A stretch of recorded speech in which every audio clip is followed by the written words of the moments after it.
जब से चुनाव हुआ है उसके बाद से तमाम पुलिस महकमा और शासन के लोग जानबूझ के इंटेंशनली और इरादतन कई जगह इस तरह की घटनाओं को अंजाम दे चुके हैं। कई जगह ब्लॉक लेवल पे और ग्राम लेवल पे जाति विशेष के लोगों को साथ ये घटनाएं की गई हैं। हालांकि जो अभी ये घटना हुई है चंदौली में, ये बहुत ही निंदनीय है और हमारे देश के लिए, न्याय व्यवस्था के लिए, संविधान के लिए एक शर्मनाक घटना है कि कैसे एक बच्ची को 20-25 पुलिस वाले आके पीटते हैं। और जो अभी हालांकि पूरी पुष्टि नहीं हुई है, लेकिन जो प्रत्यक्षदर्शी है, जो उसकी छोटी बहन है बच्ची की, वो ये कह रही है कि पुलिस वालों ने इतना पीटा है और उसके साथ बदसलूकी इतनी की है कि उसकी जान चली गई और इसको आत्महत्या दर्शाने के लिए पंखे से उसको लटका के टांग दिया गया।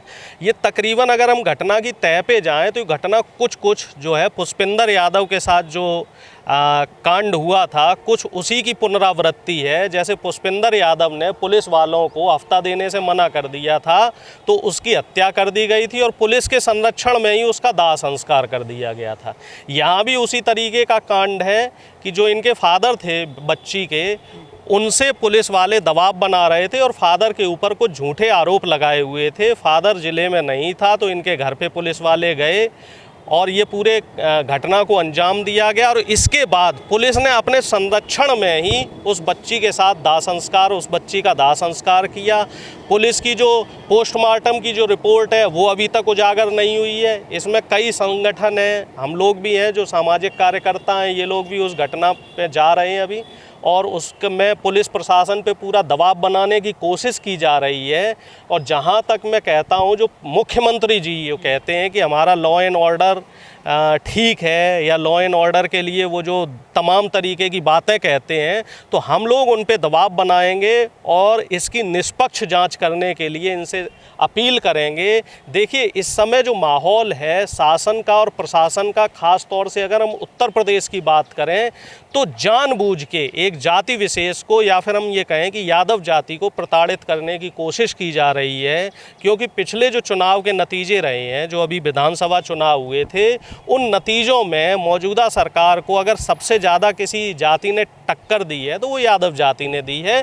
तो शासन प्रशासन मिलके इनके इरादों को तोड़ने के लिए इस तरह की घटनाओं को अंजाम दिया जा रहा है। हालांकि देखिए साहब, चुनाव अलग चीज़ है, वो एक राजनीतिक प्रक्रिया है और वो चुनाव ख़त्म हो गया। अब इसके बाद सरकार की जिम्मेदारी ये बनती है कि सरकार न्याय व्यवस्था पे ध्यान दे। सरकार ने जो चुनावी वादे किए थे उन चुनावी वादों पे ध्यान दे, रोजगार की तरफ ध्यान दे, शिक्षा की तरफ ध्यान दे, जो व्यापार ठप हो रखे उनकी तरफ ध्यान दे। इस समय बिजली संकट बहुत ज़्यादा गहराया हुआ है तो उसकी तरफ ध्यान दे, ना कि पुलिस जो है, जो लड़की के पिता हैं वो जिला बदर हैं, तो उसमें कार्रवाई करने गई थी ना पुलिस। तो देखिए साहब, ऐसा है, पुलिस कार्रवाई करने गई थी उनके पिता के ऊपर, तो कायदे में पुलिस को उनके पिता के ऊपर कार्रवाई करनी चाहिए थी। अगर वो जिला बदर हैं तो उनको दूसरे जिस जिले में है तो वहाँ उनको ढूंढ के लाना चाहिए था ना पुलिस को। अब ये क्या हो गया कि साहब पिता नहीं मिल रहा है, तो जो मासूम बच्चियाँ हैं, वो मासूम बच्चियाँ को आप इतना मारोगे कि वो जान से ही, उनको अपना जान से ही हाथ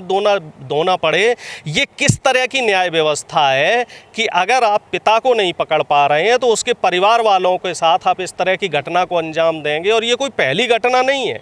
पिछले शासन में भी, जो पिछला शासन था उसमें भी विकास दुबे का कांड आपने सुना होगा। विकास दुबे कांड में 36 लोगों को पकड़ा गया और उसमें 2-3 ऐसे मासूम बच्चे थे जिनकी हत्या की पुलिस द्वारा की गई थी, एनकाउंटर किए गए थे। तो ये इस शासन की खूबी कह लो या कमी कह लो कि ये जो अभियुक्त है, मुख्य अभियुक्त को तो नहीं पकड़ पाते, लेकिन उनके परिवार पे दबाव बनाने की कोशिश करते हैं, परिवार को प्रताड़ित करने की कोशिश करते हैं, जब जो कि ये बिल्कुल भी मैं इसको ठीक नहीं मानता हूँ। शरण देने का आरोपी मैं कैसे कह सकता हूँ, जब वो जिला बदर हैं और जो भी उनके ऊपर केस हैं, वो केस जो है वो पूरी तरीके से अभी केस स्पष्ट नहीं है। और कहा यह जा रहा है कि ये जो इसका बच्ची का फादर है वो बालू का आड़ती है और पुलिस जो उसके हिसाब से ये कहना है कि पुलिस मुझसे हफ्ता वसूली कर रही थी,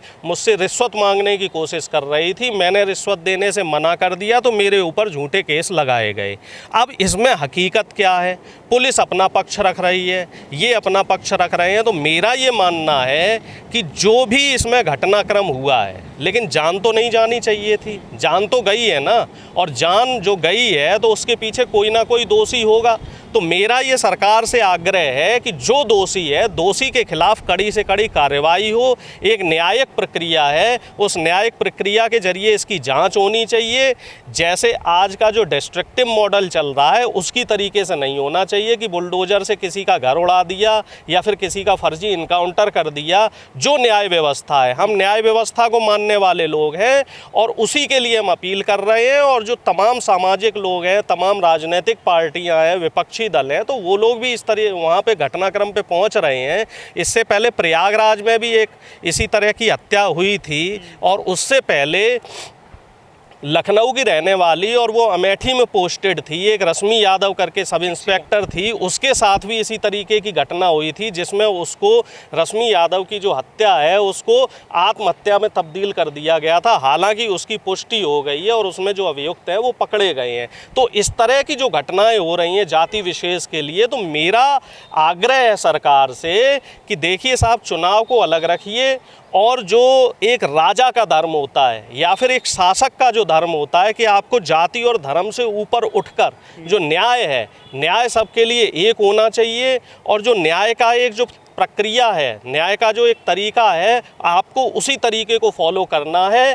फर्जी इनकाउंटर या जो बुलडोजर मॉडल आप चला रहे हैं, ये मॉडल देश के लिए, प्रदेश के लिए, देश की जनता के लिए, प्रदेश की जनता के लिए और शासन व्यवस्था के लिए कहीं भी ठीक नहीं है। जो पोस्टमार्टम रिपोर्ट आई है उसमें यह बताया गया है कि गले पे चोट तो है, लेकिन मृत्यु किस कारण हुई है इसका भी खुलासा नहीं हो पाया। छुपाई जा रही है। देखिए, मैंने आपसे पहले भी कहा था कि पोस्टमार्टम रिपोर्ट को उजागर नहीं किया गया और पुलिस के संरक्षण में उसकी लाश को, जो उसकी डेड बॉडी थी, उसको जलाया गया पुलिस के संरक्षण में। जैसा कि उत्तर प्रदेश पुलिस पहले भी करती हुई आई है। पहले भी उत्तर प्रदेश पुलिस ने अपनी जो नाकामियां हैं, नाकामियों पे पर्दा डालने के लिए इसी तरीके से कई बार, जो हाथरस का कांड देखो आप, उसमें क्या हुआ था, उसमें तो रात में जला दिया गया था। उन्नाव में घटना हुई, पुष्पिंदर यादव का जो हत्याकांड हुआ था उसमें भी रात में जलाया गया था, हिंदू रीति रिवाज की अवहेलना करते हुए। अभी यहाँ पे चुनाव से कुछ दिनों पहले आपके बुलंदशहर में एक घटना हुई थी जिसमें लोधी परिवार की एक बच्ची के साथ सामूहिक बलात्कार किया गया और पुलिस के संरक्षण में रात में उसका दाह संस्कार किया गया। तो ये इस समय उत्तर प्रदेश की पुलिस का एक मॉडल निकला है कि ये पोस्टमार्टम की रिपोर्ट को दबा देते हैं और इनके जो कारगुजारियां हैं या इनकी जो नाकामियां हैं वो जाहिर ना हो पाए, उस वजह से पुलिस संरक्षण में उसका दाह संस्कार कर देते, क्योंकि बॉडी अगर जल गई तो उसके साथ सबूत भी मिट जाएंगे। इस पूरे मामले में जो पुलिस पर मुकदमे भी दर्ज हुए हैं, अब ये देखने वाली बात है, पहली प्रथम दृष्टता जो पुलिस अधिकारी का बयान आया था उस बयान में और जो अब हो रहा है बहुत फ़र्क है। पहला जो बयान आया था वो बयान ये कह रहा था कि इन्होंने आत्महत्या की है और जो घरेलू हिंसा हुई है और आपसी इनका काम हुआ है। फिर जब उसके बाद जो उसकी छोटी बहन का बयान आया, छोटी बहन के बयान के बाद ही पुलिस को एक्शन लेना पड़ा और चारों तरफ से सोशल मीडिया पे ये खबरें वायरल हुई। वो वीडियो वायरल हुए, बच्ची के जो घायल स्थिति में जो वीडियो आ रहा था वो वीडियो वायरल हुए सोशल मीडिया पे। जब ये खबरें चलने लगी तो पुलिस को बैकफुट पे आके अब मजबूर होना पड़ा है कि अब उसमें जांच के आदेश दिए गए हैं। अब देखने वाली बात ये रहेगी कि मीडिया कर्मी और सोशल मीडिया के द्वारा शासन प्रशासन पे कितना दबाव बनाया जाता है। अगर दबाव बनाने में हम लोग कायम रहे तो जैसे हाथरस पीड़िता को न्याय मिला था, हो सकता है इस बच्ची को भी न्याय मिल जाए। और अगर दबाव बनाने में हम लोग नाकाम रहे तो आप निश्चिंत रहिए, इस बच्ची को भी न्याय नहीं मिलेगा, क्योंकि इससे पहले बहुत सारी ऐसी घटनाएं हो चुकी हैं जिसमें पीड़ित का परिवार अभी भी न्याय के लिए गुहार कर रहा है। कोई तिवारी मारा जाता है पुलिस की गोली से या पुलिस कस्टडी में, 1 करोड़ रुपए दिए जाते हैं, सरकारी नौकरी दी जाती है। क्या लग रहा है, यादव फैमिली से एक बच्चे की मृत्यु भाई हुई है। देखिए, ये हमारे प्रदेश की विडंबना है। जब से भारतीय जनता पार्टी सरकार में आई है, सत्ता में आई है, तब से ये लोग जाति और धर्म को देखकर न्याय कर रहे हैं और जाति और धर्म को देख के ही मुआवजे देने का काम किया जा रहा है। और मैं बार बार इस बात को आपसे पहले भी कह चुका हूँ कि राजधर्म ये नहीं होता है। एक मुख्यमंत्री का या प्रधानमंत्री का ये धर्म नहीं है कि आप जाति देखकर किसी को मुआवजा दें या जाति देखकर किसी के साथ न्याय करें। राजा के लिए या मुख्यमंत्री के लिए या शासक के लिए हर जाति का, हर धर्म का और हर तबके का, चाहे वो अमीर हो चाहे गरीब हो, न्याय बराबर होना चाहिए। तो इसमें भी जो दोषी हैं उनके खिलाफ सख्त कार्रवाई होनी चाहिए। ये देख के न्याय ना दिया जाए कि यादव की बेटी मरी है और ये देख के न्याय ना दिया जाए कि जो अभियुक्त है, मुख्य अभियुक्त है, वो ठाकुर है या क्षत्रिय है या मुख्यमंत्री की जाति से आता है। जाति और धर्म से ऊपर उठकर उत्तर प्रदेश की जनता को पूरी उम्मीद है और जो पीड़ित लोग हैं, पीड़ित परिवार है, उनको पूरी उम्मीद है कि न्याय मिलेगा। और अगर न्याय नहीं मिलता है तो ये प्रदेश के लिए बड़े दुर्भाग्यपूर्ण बातें होगी। सर, जो अखिलेश यादव हैं वो कोई खुलकर नहीं बोल रहे हैं इस पूरे मामले पर अभी तक।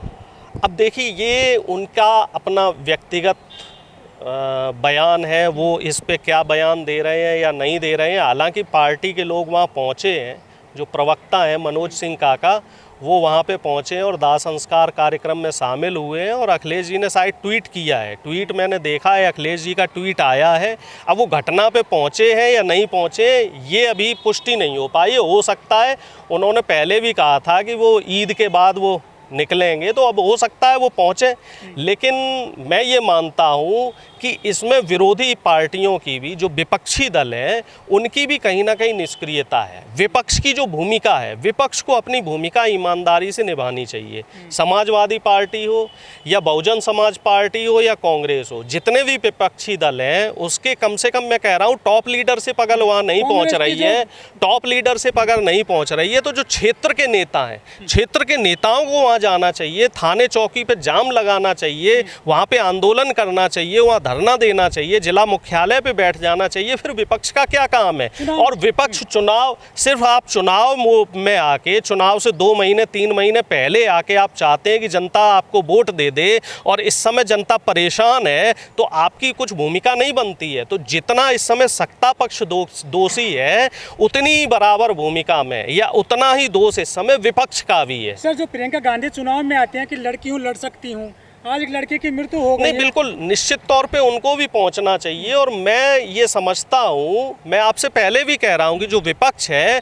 उसकी भूमिका संदेह के घेरे में है। अब देखिए, अब वो समय नहीं रहा है कि आप पार्ट टाइम राजनीति करें, कि चुनाव से 2 महीने 3 महीने पहले आप आ गए और आपने आके बिगुल फूंक दिया और जनता आपको वोट दे देगी। अब राजनीति का दौर बदल चुका है, या फिर हम ये कह सकते हैं कि वो पुराना दौर आ गया है, जो बाबा साहब और डॉक्टर राम मनोहर लोहिया के समय का दौर था, जयप्रकाश जी नारायण जी के समय का दौर था, कि ज़मीन पे जो बराबर रहेगा, 12 महीने रहेगा, 7 दिन रहेगा, 24 घंटे रहेगा, जनता उसी को वोट देगी। और वही दौर फिर से आ गया है। तो विपक्ष की भूमिका इस समय बहुत ज़्यादा महत्वपूर्ण हो गई है और विपक्ष को इस समय सक्रिय रहने की ज़रूरत है।